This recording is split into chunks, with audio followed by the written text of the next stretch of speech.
The dress hung in my closet like a whispered promise. Ivory silk with delicate lace sleeves.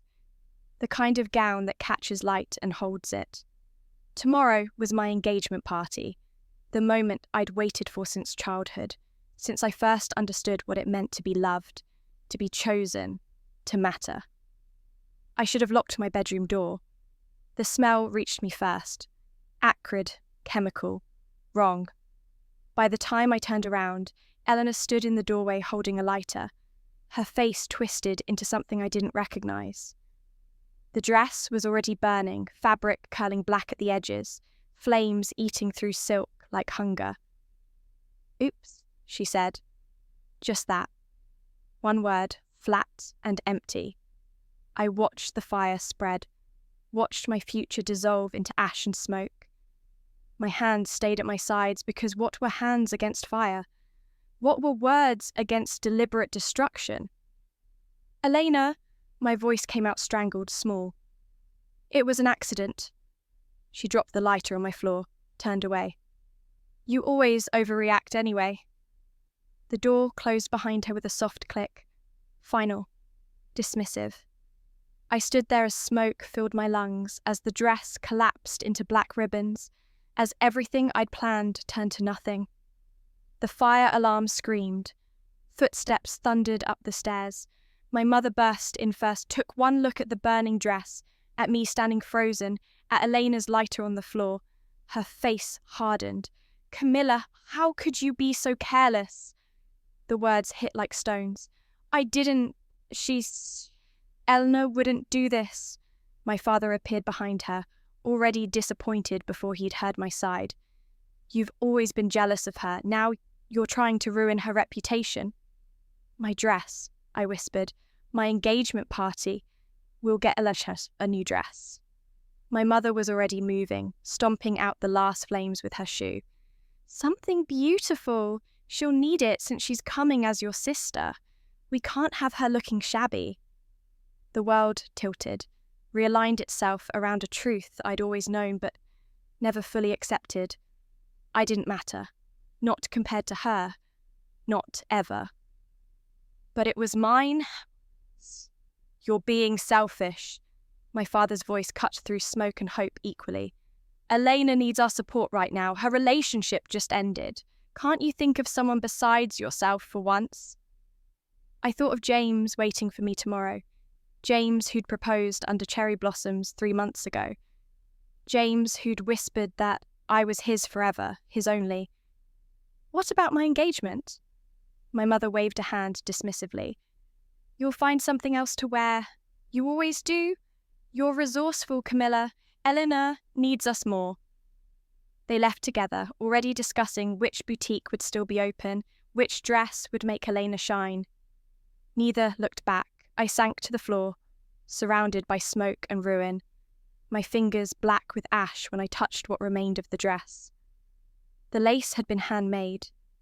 The silk had been chosen after months of searching. Everything about it had been perfect. Everything about it was gone. I tried calling James once, twice, 7 times. Each call went to voicemail. His voice on the recording sounded warm, familiar, loving, a lie in audio form. The house settled into silence around me. Downstairs, I could hear my parents cooing over Elena, hear her voice light and sweet as spun sugar, hear them planning her outfit for tomorrow, for my engagement party, for the event that was supposed to celebrate me. I cleaned up the ash, swept it into neat piles, disposed of the evidence of my sister's cruelty and my family's indifference. The movements were mechanical, automatic. My body knew what to do even when my mind had gone blank with grief. Hours passed. The house went dark. Everyone slept except me. At midnight, James finally called back. "Camilla, I need to talk to you." Something in his tone made my chest constrict. "What's wrong?" Silence stretched. Then, "Elena came by tonight. She was crying. She told me everything." "Told you what?" "About the dress. How you blamed her. How you've always been cruel to her, always competitive, always trying to make her look bad." His voice hardened. I didn't want to believe it at first. But then she showed me the messages. What messages? The ones where you threatened her, where you said you'd ruin her life if she didn't stay away from the party. My blood went cold. I never sent... I saw them, Camilla. Your name, your number, screenshots, dates, times. She was terrified. He exhaled sharply. She said you've been sabotaging her for years, that you can't stand seeing her happy, that you burned your own dress just to frame her and make her look bad in front of the family. That's insane, is it? Because your parents confirmed it. Your mother told me you've always had a jealous streak. Your father said you've been acting unstable lately. Even Elena's therapist said she's been documenting your harassment for months. The lies piled up like stones, crushing, suffocating, absolute.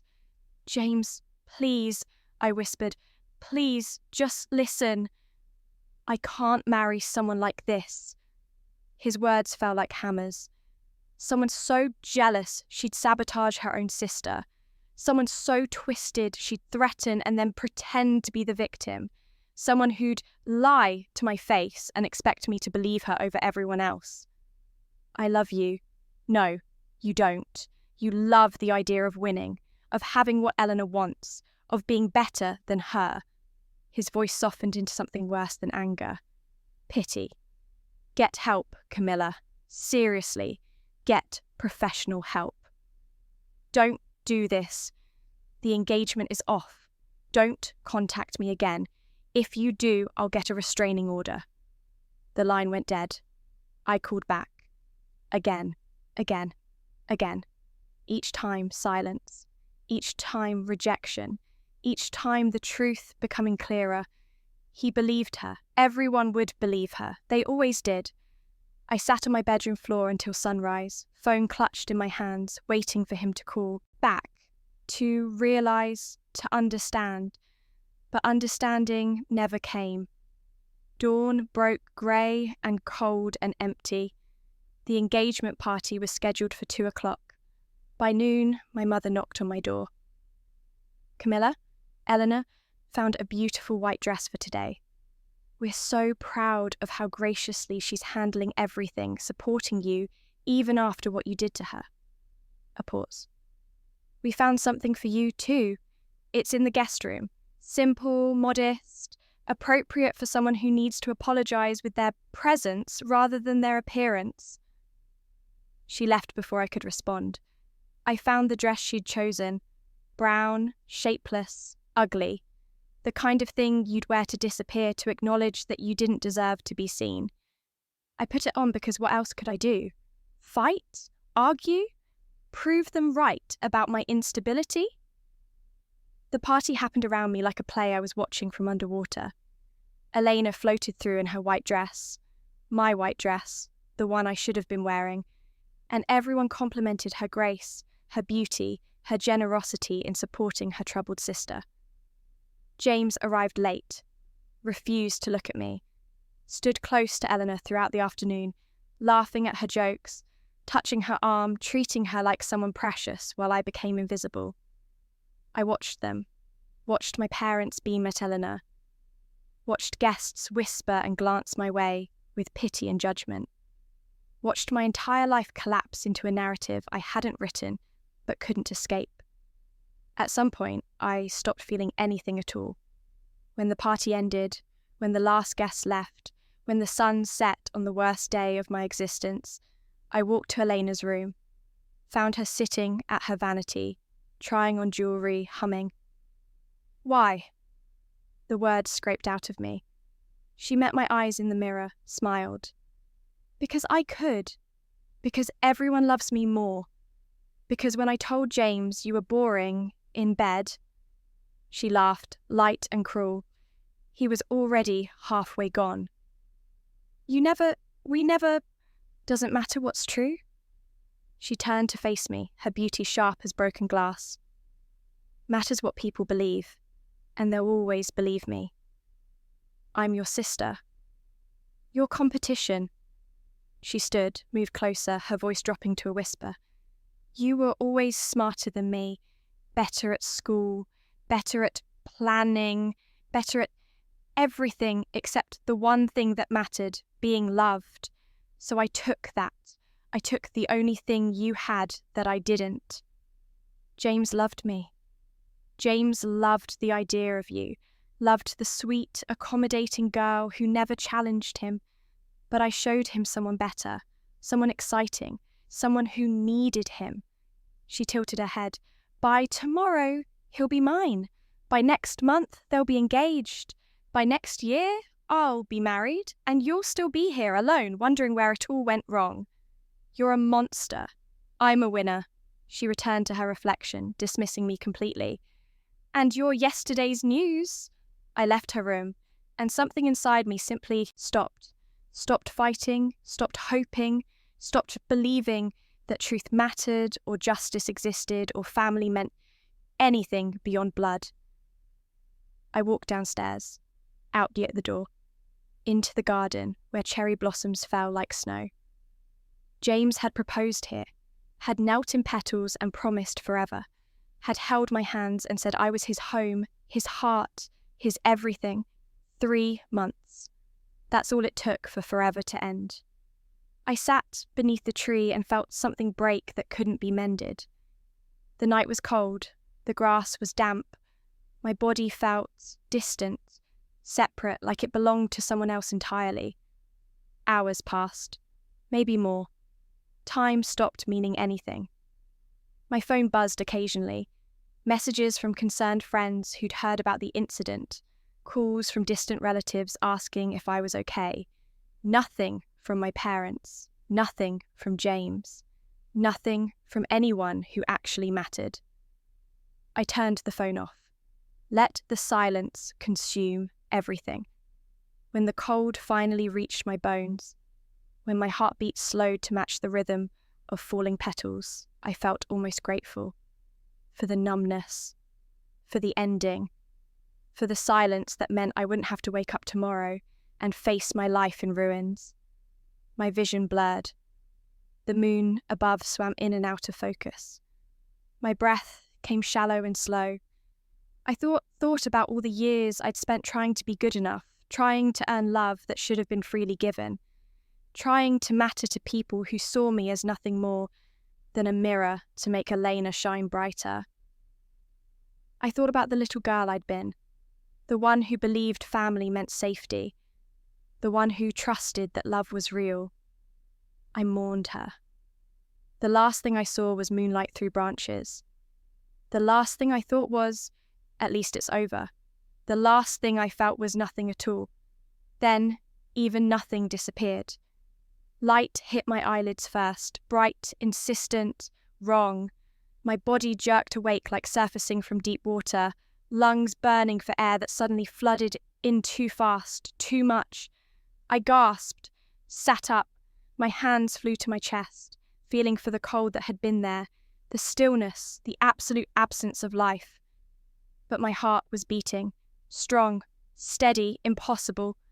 I looked down at my hands, young, smooth, no ash beneath the fingernails, no traces of the garden soil where I'd lain dying.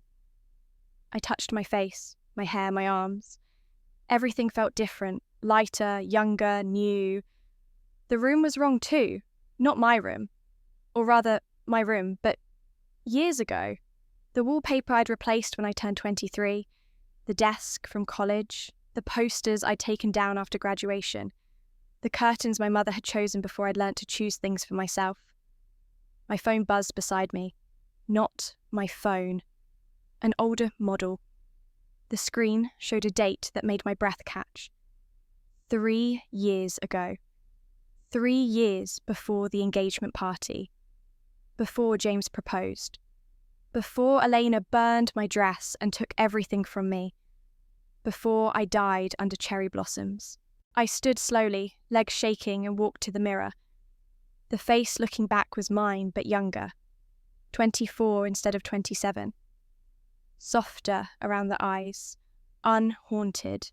The face of someone who still believed in fairness, in love, in family. I remembered everything. Every moment of betrayal. Every word of cruelty. Every second of my death under cherry blossoms, while my family celebrated my sister inside. Every lie Elena told, every time my parents chose her, every moment James looked at me with disappointment instead of love. This wasn't a dream. Dreams didn't feel this solid, this real, this absolutely certain. Time had reset. I'd been given something impossible, a second chance. I moved through the room like a ghost, touching things that existed in a time before they'd been ruined. My degree certificates still fresh on the wall. Books I'd loved before I'd learnt to stop loving anything. Clothes I'd worn when I still tried to please everyone. The door burst open. Elena stood there, already dressed, already beautiful, already smiling that smile I now recognised as predatory. "Camilla, hurry up! Mum's taking us shopping for the charity gala. She wants us both to look perfect." She tilted her head. "Well, as perfect as possible for both of us." The barb was subtle, familiar. How many times had she done this before, diminished me with sweetness, poisoned me with love? In my first life, I'd smiled and agreed. I'd swallowed the hurt and tried harder to be worthy of scraps of affection. Not anymore. "I'm not going." My voice came out steady, calm, certain. Elena's smile faltered. "What?" "I have other plans." "But Mom specifically said..." "Then Mom can take you alone. You'll enjoy being the centre of attention." I met her eyes in the mirror. "You always do." Confusion flickered across her face. This wasn't how I usually responded.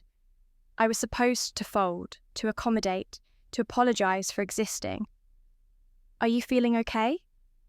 "Better than I have in years." I turned away from her, dismissing. "Close the door on your way out." She stood frozen for a moment longer, then left without another word. Her footsteps faded down the hall, quick and uncertain. I sat on my bed and let the truth settle into my bones. I remembered. I knew. And this time, everything would be different. The next 3 years unfolded like a map I'd already travelled. I knew which roads led to destruction, which choices led to loss, which people wore masks over poison.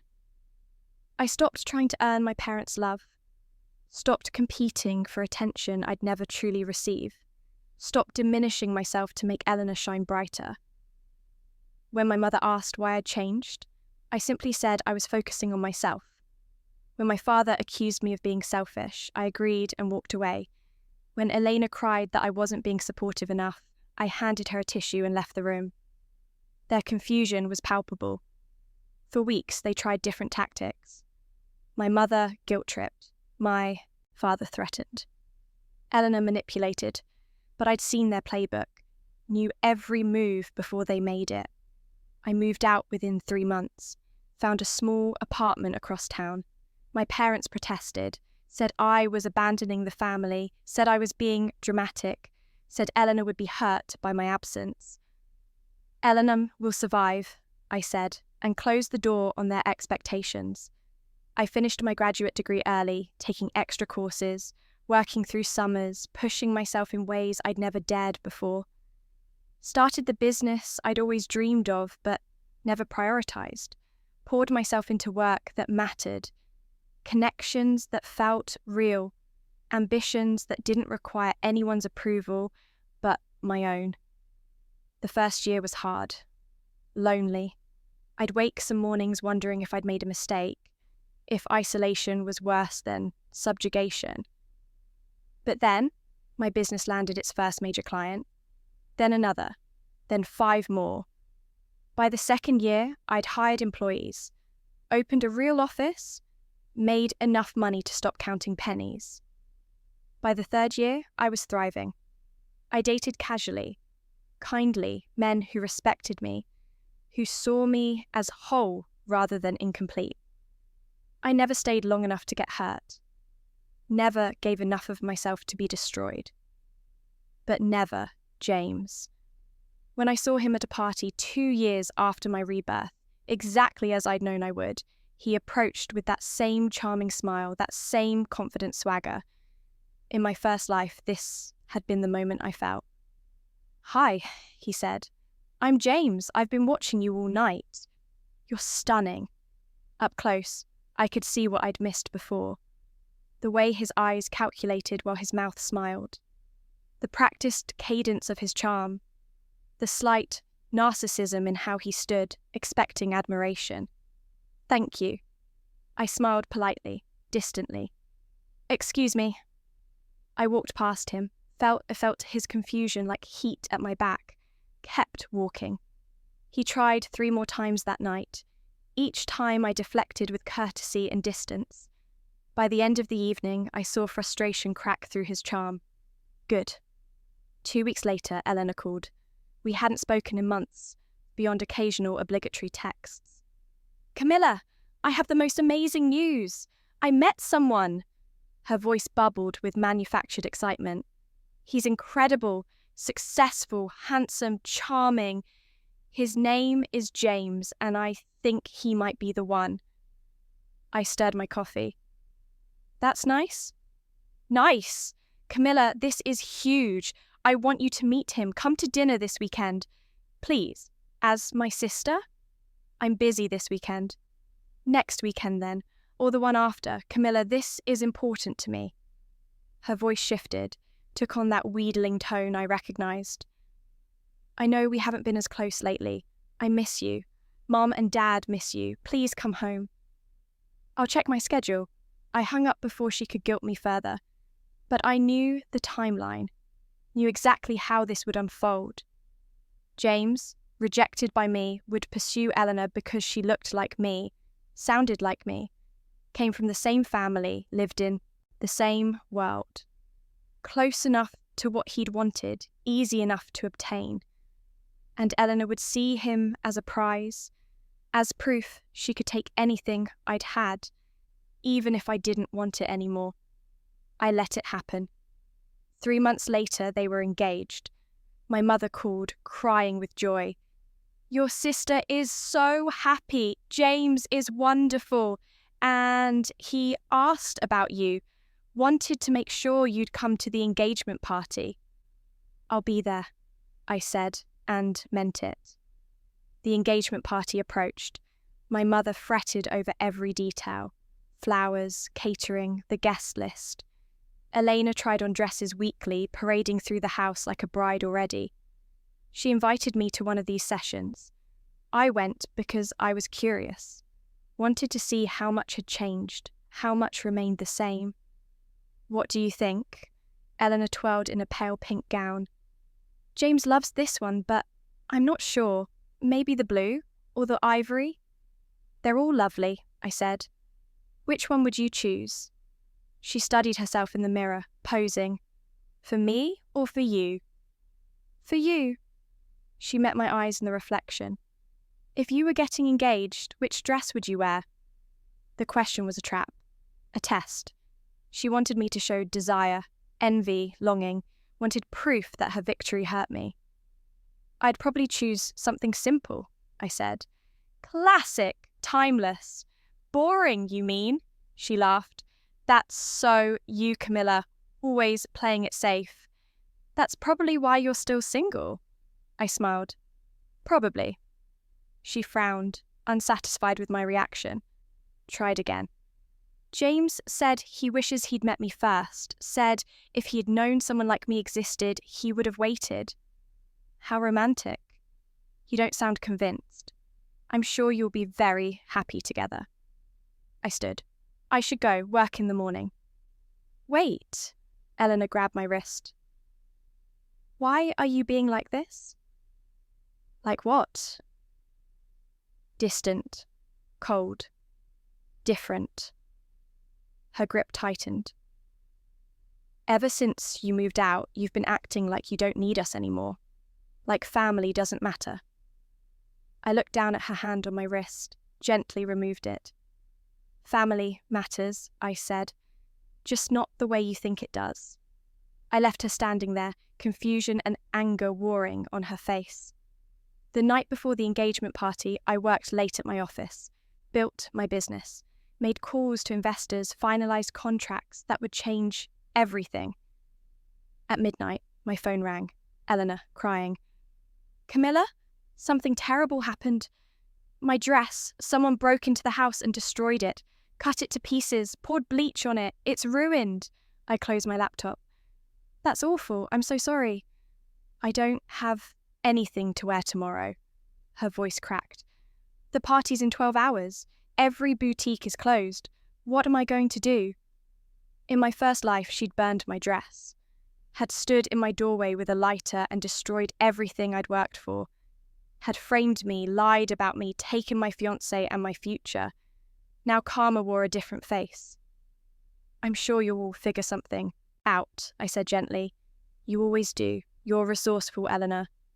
Silence. Then, can I borrow something of yours? I don't think we wear the same size anymore. True. I'd lost weight building my business, gained muscle from regular gym sessions, shed the softness that came from living small. Please, Camilla, you're my sister. I need you. The desperation in her voice was real. For once, she genuinely needed me. And for once, I had the power to say no. I'm sorry, I said, meaning it.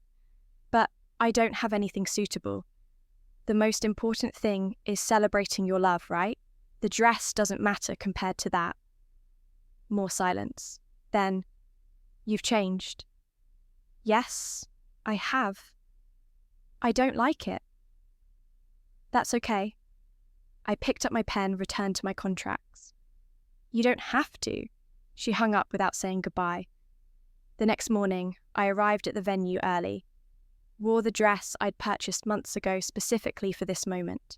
White silk with delicate lace sleeves, the exact dress Elena had burned in another life. It caught light and held it. Made me look like something precious, something chosen, something that mattered. I'd had it custom made, had saved for months.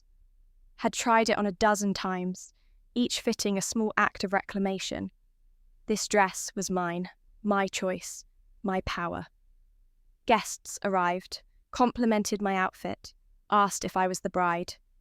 No, I said, smiling. Just the sister. Elena appeared 30 minutes late, wearing a hastily altered cocktail dress in pale beige. Pretty, but ordinary. Not bridal, not special, not memorable, and certainly not white. Her eyes found mine across the room, and something in her face crumbled. She saw me in white, radiant, confident, stunning, saw herself diminished by comparison, saw the reversal. She walked toward me slowly, weaving through guests who'd already turned their attention elsewhere. When she reached me, her voice came out strangled. You wore white. To my engagement party, you wore white. Is there a rule against it? I kept my voice innocent, mild. It's not a wedding. You know what this looks like. You know what people are thinking. Her hands clenched at her sides. They're looking at you instead of me, complimenting you instead of me. You're stealing my moment. I'm just standing here, Elena. I met her eyes steadily. I can't control what other people do. James noticed the commotion and approached, his gaze moving between us, lingering on me.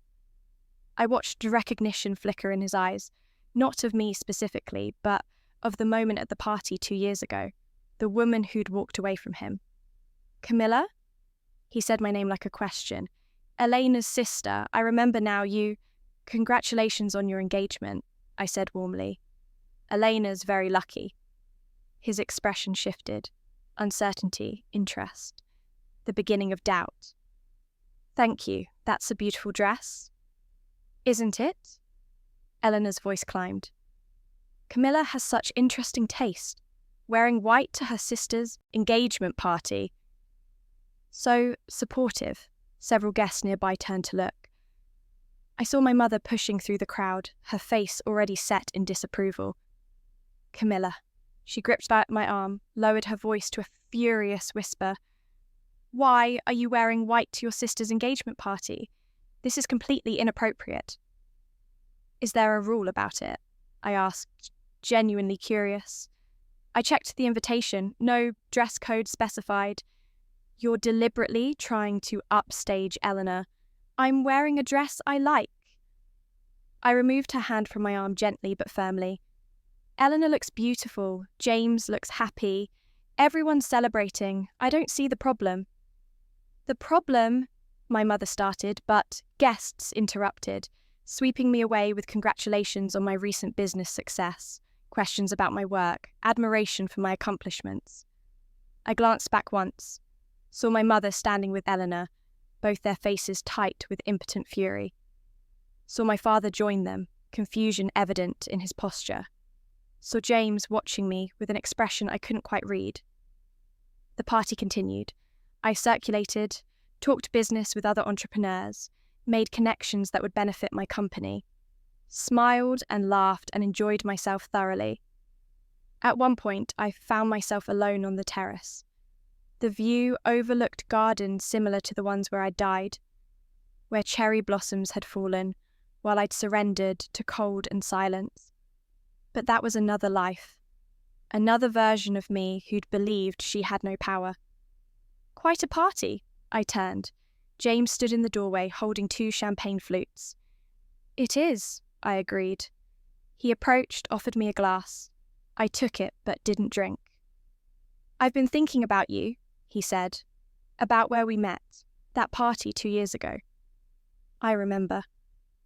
You walked away from me. He said it like it still surprised him. I'd never had someone just walk away before. Maybe you needed the experience. He laughed, but there was no humour in it. Maybe I did. I spent months wondering what I'd said wrong, what I'd done to make you disappear. You didn't do anything wrong. I sipped the champagne. We just weren't right for each other. How did you know? He moved closer. After one conversation, how could you possibly know? Because I'd already lived a lifetime with you, I thought. Because I'd already been engaged to you, destroyed by you, betrayed and abandoned by you. Because I knew exactly who you were beneath the charm. Intuition, I said aloud. I wish I'd had your intuition. He looked back toward the party, toward where Elena stood talking to guests, her smile brittle. Sometimes I wonder if I'm making a mistake. Then don't make it. I finished my champagne, set down the glass. If you have doubts, end it now. Better before the wedding than after. It's not that simple.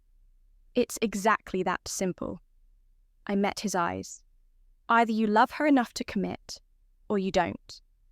Everything else is just noise. He stared at me for a long moment. Elena says you've changed, that you used to be sweet, accommodating, that something happened that made you cold. Not cold, I corrected, just awake. What's the difference? Cold people don't feel anything. Awake people feel everything, but choose what deserves their energy. I moved toward the door. Your fiancé is waiting. Don't keep her wondering. I left him on the terrace and didn't look back. The party wound down. Elena found me near the exit. This isn't over, she said quietly. Whatever game you're playing, I'm not playing anything. I pulled my coat from the rack. I'm just living my life. You're trying to sabotage me. Elena. I turned to face her fully. I haven't thought about you in months. My business occupies my time. My life occupies my energy. You're getting married. You're happy. Why would I sabotage that? Because you're jealous. I'm not jealous of you. The words came out calm, factual. I don't want your life. I don't want your fiancé. I don't want our parents' approval or your validation or any of the things I used to desperately need. I just want peace. And I finally have it. Her face crumpled. For a moment she looked genuinely lost. That's worse, she whispered. You not caring is so much worse than you hating me. I buttoned my coat. I don't hate you either. I just don't think about you enough to feel anything that strong. I walked out into the night, leaving her standing in the doorway of her own engagement party, finally understanding what it meant to be invisible. 6 months later, Elena's engagement fell apart. I heard about it through my mother's tearful phone call. James had ended things suddenly, brutally, said he couldn't marry someone when he kept thinking about someone else. Said Elena reminded him too much of what he couldn't have. Said he was sorry, but he had to be honest. Elena had spiraled, stopped eating, stopped sleeping. Spent her days in bed crying, calling his number over and over even though he'd blocked her. "You need to talk to her," my mother said. "She'll listen to you." Why would she listen to me? Because you're her sister, because she needs family right now. She has you, she has Dad. It's not the same. Please, Camilla, for once, think about someone besides yourself. The old guilt tried to rise. The old programming that said family meant sacrifice, love meant servitude, being a good person meant setting yourself on fire to keep others warm. But I'd already died for these people once. I wouldn't do it again. "I'm sorry," I said. "But no." My mother's voice sharpened. "You've become cruel, selfish. I don't even recognize you anymore." "Good," I said gently. "That means I'm finally myself." I hung up. Elena called me herself a week later. Her voice was hoarse, broken. "Camilla, please, I need to talk to you." Against my better judgment, I agreed to meet her. We sat in a coffee shop, neutral territory, afternoon, light streaming through windows. She looked terrible, thin, pale, haunted. For a moment, I felt something like pity. "He left me," she said unnecessarily. Just like that, said he loved someone else. "I'm sorry." "Don't lie." She laughed bitterly. "You're not sorry. You're probably thrilled." "I'm not thrilled. I'm not sorry. I'm neutral." I stirred sugar into my coffee. "What do you want, Elena?" "I want to know how you did it." "Did what?" "Made him want you." She leaned forward. "Even after all this time. Even after he never met you, never knew you, never had you. He still wanted you. How?" "I didn't do anything." "Don't." Her voice cracked. "Please don't pretend. He told me he met someone years ago who walked away from him, and he never forgot her, someone who didn't need him, didn't chase him, didn't care, someone who made him feel small instead of special. And then, at the engagement party, he saw you, and realized..." She stopped, swallowed hard. "Realized I'm just a discount version of something he'll never have." The truth hung between us like smoke. "That's not your fault," I said finally, "and it's not mine. James is responsible for his own choices." "I destroyed your dress." The confession came out flat. 3 years ago, I burned it in your room. Mom and Dad blamed you. I let them." "I know," she blinked. "You know?" "I figured it out eventually." "And you never said anything?" "What would have been the point?" I met her eyes. "Would anyone have believed me?" She looked away. "No." "Exactly." "I'm sorry." The words sounded foreign in her mouth. "I'm sorry for everything. For the dress, for the lies, for..." Her voice broke. "For being the reason you stopped believing in family." I wanted to feel vindicated, triumphant, satisfied. Instead, I just felt tired. "I forgive you," I said, surprising myself. "Not because you deserve it, not because what you did was okay, but because holding on to anger was killing me more than it ever hurt you." "I don't know how to be better." She wiped her eyes. "I don't know how to be like you." "Don't be like me. Be like yourself, the real version, not the competitive one." I finished my coffee. "Go to therapy. Actually deal with your issues. Stop comparing yourself to everyone. Stop measuring your worth by how many people you can take things from." "It's too late. It's not too late." I stood, gathered my things. but it will be if you keep waiting for someone else to fix you. I left money on the table and walked out. That was the last time I saw Elena for 2 years. My business continued to thrive, expanded into 5 cities, made me wealthy beyond anything I'd imagined in either life. I hired the best people, created innovative solutions, built something that mattered. I dated occasionally, met someone kind who made me laugh, who saw me as whole rather than broken. We moved slowly, carefully, built something real on foundations of honesty instead of need. My parents reached out sometimes, awkward phone calls on holidays, stilted conversations that never went deeper than weather and traffic. They attended my award ceremonies sometimes, smiled for photos, left early. I stopped expecting more, stopped hoping for different, accepted that some relationships were simply transactions, and transactional relationships weren't worth the emotional investment. On the 3rd anniversary of my rebirth, exactly 3 years from the moment I'd awakened in my younger body, I returned to the cherry blossom tree where I died in my first life.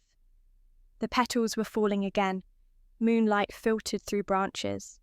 The night was cold, but I didn't feel it the same way anymore.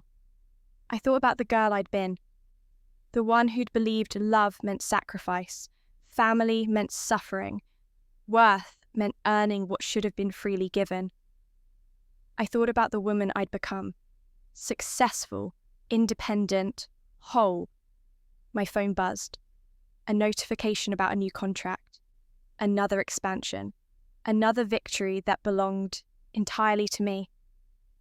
I smiled. Somewhere in the city, Elena was probably in therapy, hopefully healing. My parents were probably wondering where they'd gone wrong with me, why I'd stopped playing my assigned role. James was probably dating again, looking for another woman to project his fantasies onto. And I was here, standing in the same place I'd died, feeling more alive than I'd ever been. The wind picked up. Cherry blossoms swirled around me like benediction. I closed my eyes and felt it settle. The peace I'd been chasing, the closure I'd needed, the understanding that justice didn't always look like revenge. Sometimes justice looked like living well, like refusing to be small, like taking up space and breathing deeply and never again apologizing for existing. Sometimes justice looked like surviving, like rebuilding, like becoming someone you could actually respect when you looked in the mirror. I opened my eyes. The moon was bright. The world was wide.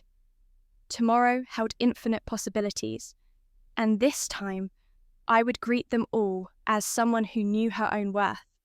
This time I would win not by destroying others, but by building myself into something unshakable. This time I would love myself first, and let that be enough. The petals continued falling.